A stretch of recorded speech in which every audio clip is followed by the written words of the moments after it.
Well, here is yet another gamble in what seems to be a haying season of constant gambles and 2-day humid weather windows. So this field's a little, finer grasses. There is some overripe orchard grass in it. It's not as nice looking as I'd like it to be, but I do save it for later because it has finer grasses that keep palatability longer, and I can knock this out in a 30-hour stretch. I've done that before. We had some storms skirt to the southeast of us kind of all night. I think some people got really drenched, but we barely got 1/10 of an inch up here. The ground's really not that wet. And tomorrow is supposed to be amazing, like full sun, nice heat. The question is what today is going to bring. And there's some folks even saying there might be a slight chance of pop-up showers or storms later today or tonight. And that would be a real pain. I think I can turn this around tomorrow if it doesn't get wet. But if it gets wet, it'll lose quality and be challenging. So there's this field it's over 2.5 acres. I think I've usually pull off close to 300 bales off this field. And then this little, like 3/4 of an acre just on the other side of the road. That pairing the two up, I usually get my kind of 4 wagons that I try for. Monday's a backup day. A lot of folks are saying chance of rain after 1 o'clock or so on Monday. So my hope is to get whatever I can get baled tomorrow, and then the balance on Monday. And this might get mulched. This might be a total failure, but I still have enough first cut to do, and it's pretty solidly mid-July now. So can't play it safe all the time. Well, the sun's solidly out now, so we're getting there. There is, overripe orchard grass in this field, but there's also timothy, perennial rye, other finer grasses. It's going to be kind of a mixed bag. But you can see, well, honestly, a lot of them growing up along this edge. So the orchard grass has checked out, but we've got perennial rye that's still doing well. We've got timothy that's still doing well. So I think it'll come together okay. Okay, it's 1 o'clock, barely 2.5 hours later. We have a really nice, dry, crispy top layer. And then you flip it over, wet and green. Tedding time again.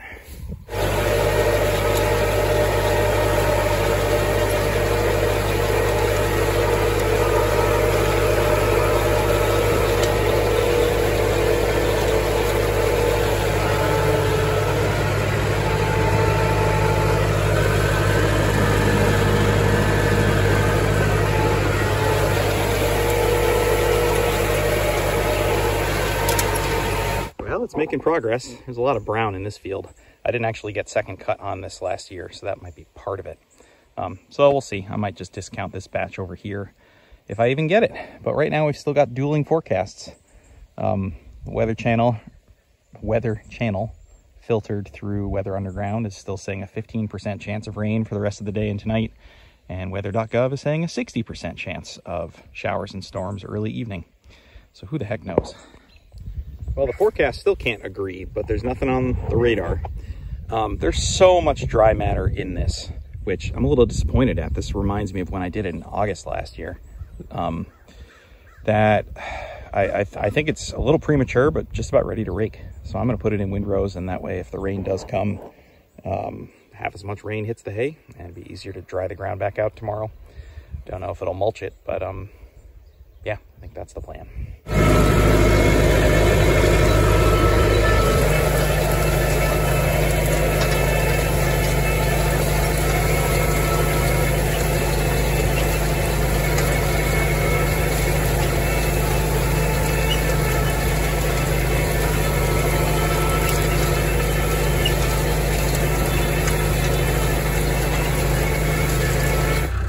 Well, I noticed this arm was riding a little low, and now, look at that. It's a lot more, and it should not be moving in there. Okay, before I rake anything more, I'm going to take a quick look at that, see if I can tighten something. Oof. Well, I literally just tightened it, and that seems to have solved the problem. Well, I want to say solved, fixed the problem. Nothing in there is floppy except for the arm, and that was a little loose when I got the thing. I know that is more play than there should be, but at least it's just the arm. So I think that tells me this arm is one that's riding a little too low. And I know this arm's bent. I had to mess around with that, but in the short term, I might just trim these tines a little. And that just popped up on the radar just east of us and is actually showing up as rain moving east. So we'll see if more forms over us or to the west, but I'm gonna go rake the small field and hopefully call that good. Well, the good news is it looks like the storm blew through. I just popped over to the next town to get some food real quick, and the road was wet halfway there. Potential bad news here is this got a little loose again on the last field. And you look down under here, this whole, it's a casting, there's a little broken corner of the piece where that bolt goes through. So I'm gonna see if I can get a lock washer and sandwich that all down real nice. Okay, well, there's nothing too crazy going on under here. Everything in here seems okay. I'm not gonna try to pull the roller out. There's, again, just this cracked piece here that's part of this overall big, again, I don't know if it's a casting. No, that looks cast. I don't think this is. So that's gonna be an after season or fix, or if it gets worse, maybe to see about welding that. I'm not quite sure. Otherwise, I think I'm looking at replacing this whole thing, this whole big piece here. But anyway, what I'm going to do is just carefully sandwich this together. I'm going to swap these two because this has a tiny crack in it. If I wasn't doing more hay tomorrow, I would leave this apart and try to get another one of these. But this was not that hard to take apart.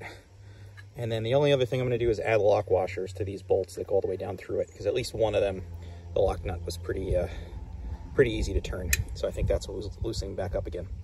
And then I think I'm going to pull this over a nice spot on the pavement and at least measure this arm. And this is definitely dragging lower than the other tines. I'll see if I can measure that, take that home and trim it. That's my plan. Okay, I'm officially embarking on the tine trimming project. This kind of forced my hand. Good news is no rain so far, and the radar is mostly clear.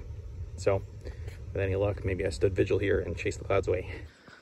Well, a fairly heavy dew last night, but as far as I can tell, spared any rain. And with how humid it was, and probably still will be, I'm not surprised about the dew. So today is supposed to be sunny all day and 90. And so I'm feeling pretty confident about getting this field in, and hopefully the small one, even if I have to work it too much. Enough so that tomorrow there's a chance of thunderstorms or so after 3. But I'm going to go mow another small field just right up there that way that I've been kind of stressing about when I'm going to get to, and try to do that. I was successful in rake tine trimming last night at home with the arms that I needed to shorten. So it might not be the best day to be playing around with settings and figuring out if that helped anything, but here we go.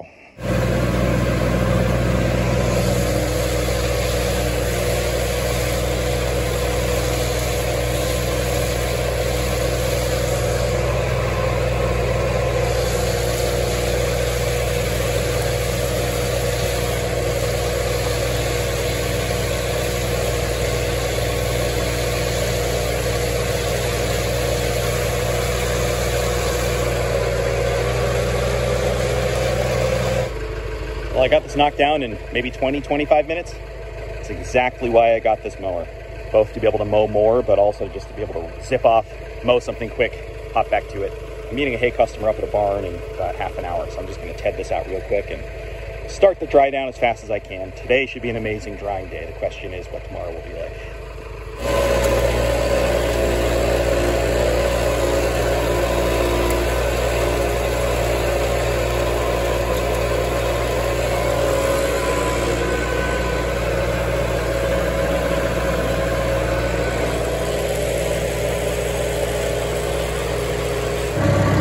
I don't know if it's the same clocks, the same generation of clocks, but I often have one or two that follow me around these cluster of fields after I'm pouncing on whatever gets picked up. Well, I wonder if a lot of you are screaming at me for doing this as far as cutting tines, but at 20 bucks a piece or even 15 bucks a piece through Shoop. And actually, thanks to Russell for telling me about that deal. I did get some. But replacing all the tines on this would be expensive. And even then, these arms are a little mismatched. A couple are a little bent. So even brand new tines, they wouldn't all be adjusted the same on this used rake. So what I did last night is I parked it right around where that street sign is on a level spot of blacktop and measured and saw the clearance. And some tines, the average was like 3.5 inches, you know, where I have it set for the field right now. And there's a couple closer to 4, but there were some that were like 3 or even 2.5 inches of clearance, including the arm that had the issue yesterday. So I made an average of 3.5 inches, and I marked the worst offenders with a Sharpie and took these home and evened it out. I'm gonna see if that helps, and maybe if I can then lower the rake by a crank or so. Because, yeah, you know, I think the reason why I was missing some grass is because I lowered it as much as I dared, with some of the longer tines hitting and some of the shorter ones, you know, being almost a couple inches shorter. So we'll see if I'm getting there. And for those of you wondering what I was talking about with the two different types of tines and the serial number split, this is a Kuhn GA4101 GTH. I don't know if all of those have removable arms, but this one does. And there's a serial number split for the type of tine. So I ordered the ones that match my serial number, only to find out this has two different types on it. So I think this arm is actually the best example of the two types. One of them, the bend is less, and then it goes straighter sooner. The older ones, which are for an older serial number, come out more, and they're a little shorter. And ironically, I wonder if those ones actually would have fit this rake better. You can see the mismatch paint on these, and that's not just for me swapping these ends around. So clearly somebody rebuilt this out of some spare parts, some spare rake bits. You know, I already knew that got tweaked by somebody. So yeah, I should have looked more closely at what tines were on it before I ordered new ones. These are all the new kind. I've still got a couple minutes before I've got to head up to the far barn and meet a hay customer. So I'm just really curious how this early raking gambit's going to work out. Really glad it didn't get rained on last night, just a heavy dew. And the ground was a little wet. Understory's a little wet. It was definitely scraping up some stuff the tedder missed. So I'm curious. The top on this feels pretty nice and dry. The underside is very damp. So what I don't know is, I mean, again, I'm resigned to working this a few times today. This is not just going to be a simple re-rake and bale by any means. So I don't know if I'm going to have to ted this back out again. I was ready to do that if it got rained on. Or if just re-raking it a time or two. So we'll see. I'm going to start out with a re-rake, I think, just to keep the aeration going and try to dry out the ground that's under the rows right now and flop them over. And then if I've got to lightly tease it out with the tedder before raking it again, I'll do it. I don't care. 2-day hay like this, you have to work it around here. There's no way to let it sit and have it get across the finish line. But the stuff's looking pretty decent for what it is. It'll definitely be some finer grasses, softer bales. People do like that, and I'm always transparent about what I have. I'll see if I discount it at all or just have people that are grateful for it. So we'll see. And I know I've said this before. This is where I get a little bit judgy about the hay game. But I see some folks that do what you're quote-unquote supposed to do and, you know, ted twice, rake once, whatever, and have not good hay come out, and they just kind of shrug it off and they say, well, it's not my fault. I did what I was supposed to do and the weather didn't cooperate.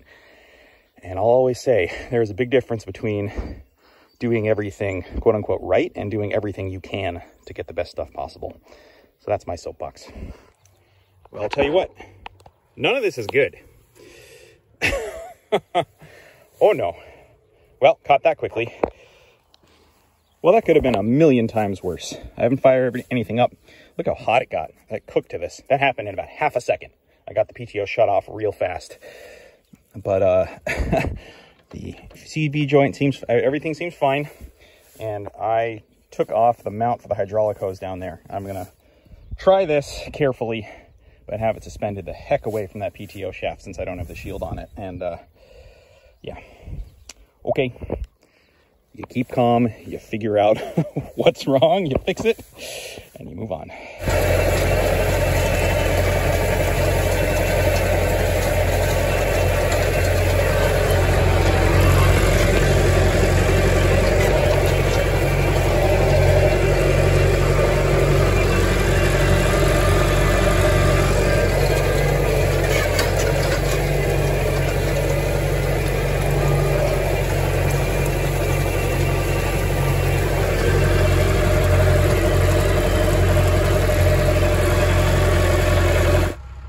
Well, I just had to grab a stake that I very much mowed through.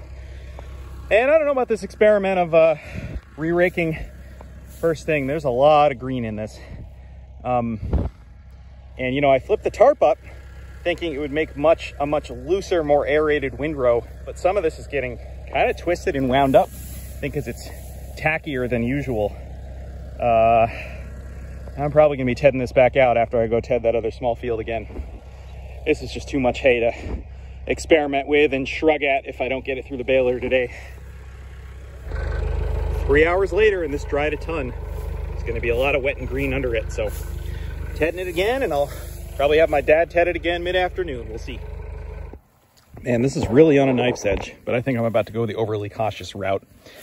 Yeah, like I said, I kind of accidentally got myself back into roller bar territory with raking it up when it was not ready to rake last night because of the rain threat. And it's just kind of tacky and stuck together, and there's just pockets with dampness. And re-raking this again, it's just going to smush it all together. So, I mean, I'm going to do a low RPM with the tedder, high range 2, I think, and just gently pull these apart. I mean, you guys know me by now. I tend to work it too much anyway out of anxiety. But with this one, I feel justified. I would love to just get 3 full wagons that are bulletproof. Sorting, especially actually, because I got to get these unloaded tonight or tomorrow to make room in the barn and to park the next 2 wagons there for the field I mowed this morning. So I've got the time. I'm going to tease it apart. But I think I'm totally willing to call this a goof. I should have just tedded it first thing this morning, raked it once. I think I would have been good. So I don't know. I mean, at least this helped the ground dry out more. I'm sure it benefited. Just a little bit of a waste of time and fuel in the long run. Experiments. I guess I learned stuff still.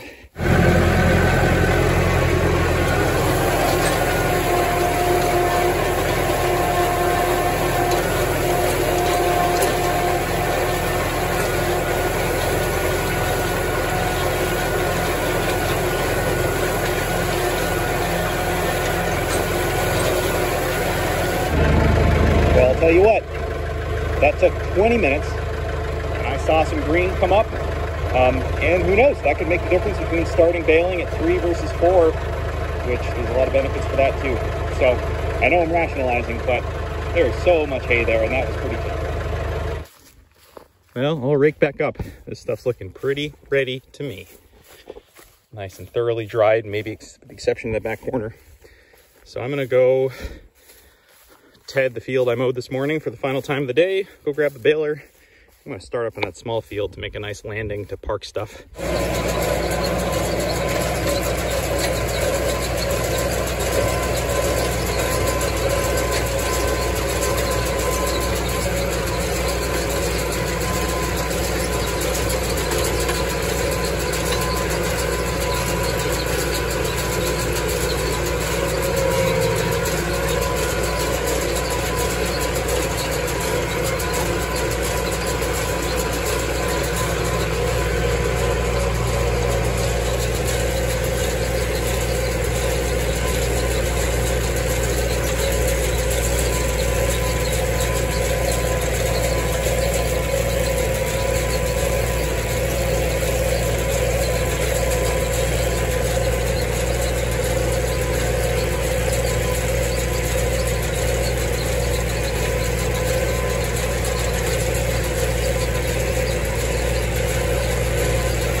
All right, 60 on here from this little field. They're not the most beautiful. I honestly think it's leftover second cut I never came back for on here because it was too wet last year. That's kind of, yeah, this is just too much dead material for mid-July. But it's nice and soft. Maybe I'll discount it. I'll see who might want it. That's 104. It gets a little tricky on this field.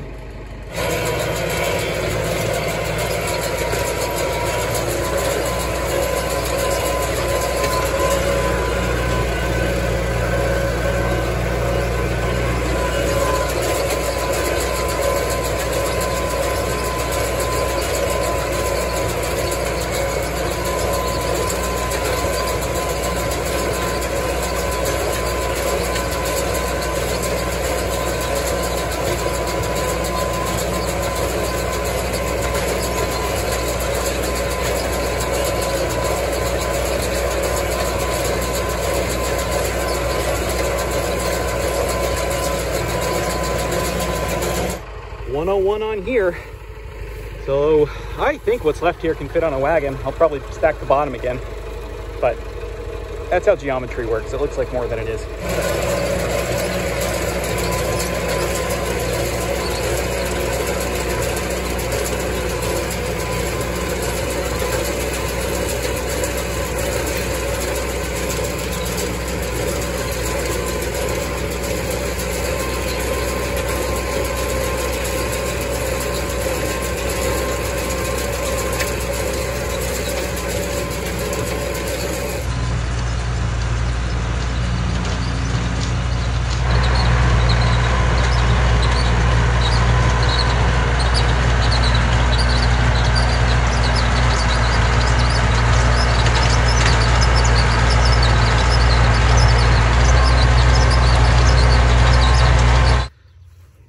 So 310 today off these 3 wagons. 2.6 acres, so over 100 an acre. And then also 60 up the hill. So that's what, 370 total? Anyway, hummingbirds. Sun's still out. Dew is definitely starting to set in. The bales will be okay. I'm just gonna get 3 wagons under cover, 4th one unloaded, and deal with the rest tomorrow. Same fox, I think. Healthy looking. Okay, so thanks to Mary and Chris, I've got 2 wagons parked in their barn, which is quite near the fields I was doing. I had to park the tractor a little diagonally, but I can get the door shut. 1 more wagon going up to Cricket Hill, pull it in the barn with a 135. So that's 3 full wagons under cover that I'll work on first thing in the morning. Well, it's in the morning and just doing the wagon shuffle. Gonna go unload the one up at Cricket Hill that I already have parked in the barn, but tow this one up with me and do this one second. And then if I've got time, I'll bring that 3rd one up there and unload it. If not, I'll just bring that 3rd one up there and park it. And that leaves 2 empty bays here for the wagon and a half that I plan to make today. Is it a lot of shuffling? Absolutely. But having spots near the fields to park wagons under cover is invaluable. I don't think there's any way we could have gotten that all unloaded last night. All right, that's another 100 unloaded. So we've got just about 500 in here so far. And I think the max I've ever gotten is 900, although we've cleared more loft space. So hopeful that buffers me enough. I still have to make a good amount to satisfy orders, but I'm low on off wagon folks right now. I think I keep saying that. So this will tide me over until I can start the musical chairs game of getting hay out. Well, we've got dense clouds and actually a couple of storms to the west of us by a little bit. So I'm just gonna rally and get this raked, and then we're gonna see what happens.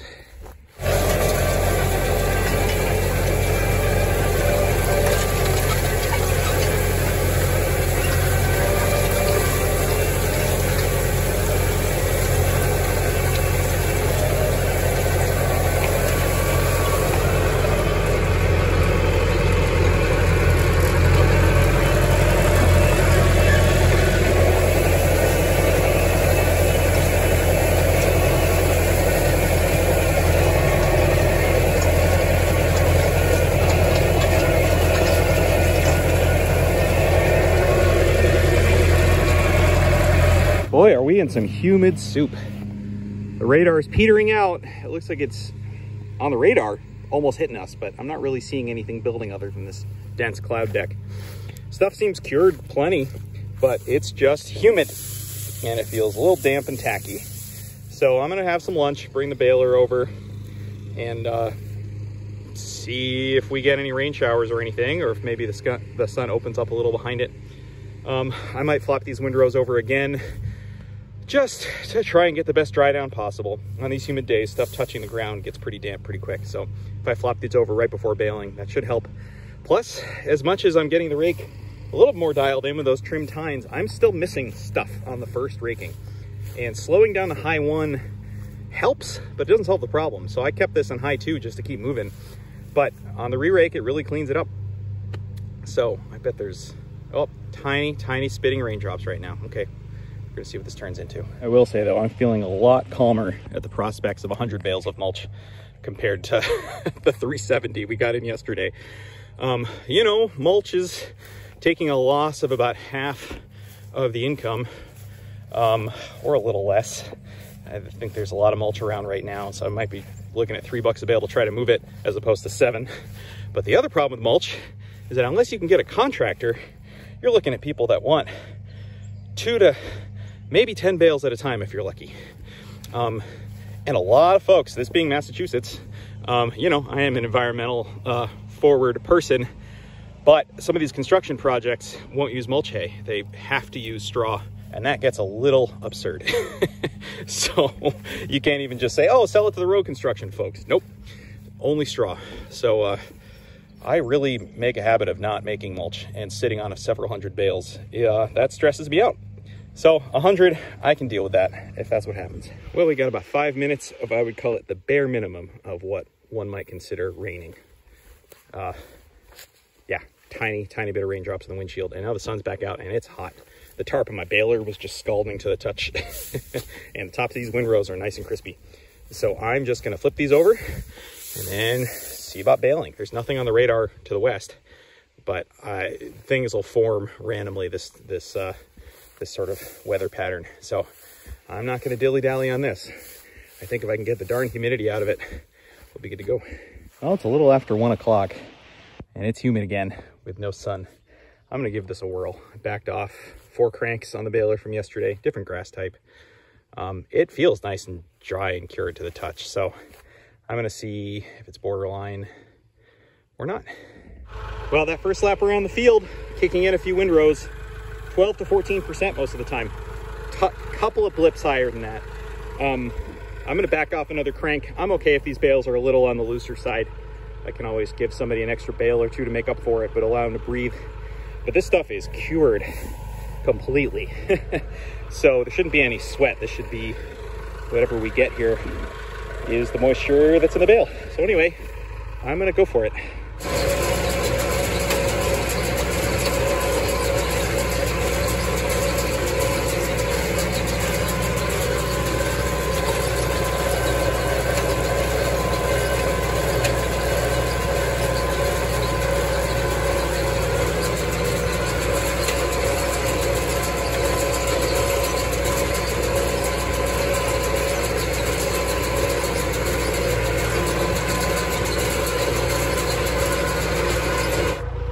Well, 72 on here, and doing the outside windrows, it's getting just higher moisture stuff. I've got 2 slots. I can park wagons in the barn, so I'm gonna go park this one, sort through it in a couple days. Not efficient, but better than getting it rained on. There's a tiny bit on the radar, so I'm just gonna get a move on, get this parked, come back, bale the rest. Well, a few spitting raindrops, so I'm glad I got that wagon in the barn. And yeah, I probably could have slammed this all onto one wagon hurriedly and gotten a tiny bit of rain on top of it, although it's hard to say how much we were going to get.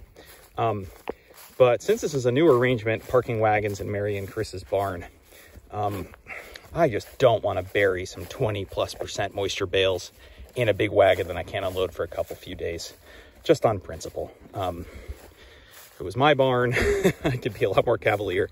And I'm running out of space to sort and put feeder bales and things like that too. So having 2 slots in that barn to park things in, and the windrows that I know are going to be the worst offenders all confined to one wagon. It's kind of a pain right now, but in the long run, I think I'll thank myself for it. Yeah, the rain's already kind of stopped. I don't think that did anything. I did flop these over again before I took the rake off to move the wagon. I'm not going to do it again. This is what it is. But yeah, I don't know. This field is just tricky. It's tricky. Wet ground, a lot of shade lines. As I keep taking on acreage, I got to really think about continuing to do the small fields, unfortunately.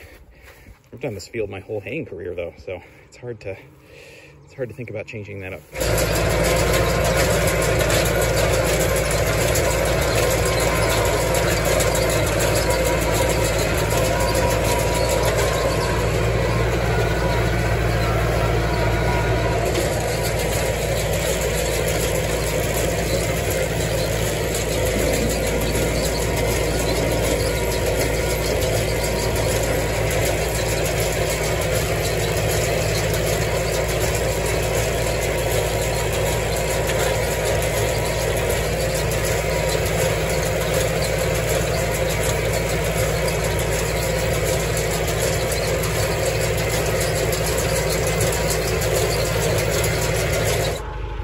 All right, 30 here.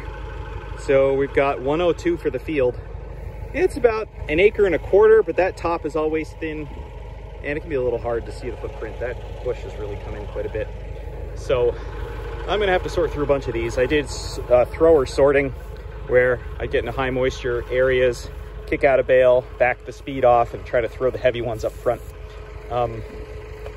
I don't know. Now it's sunny out again, but there's storms rolling through north of me, south of me. I'm really squeaking it in, so I'm gonna stop talking and get this in the barn.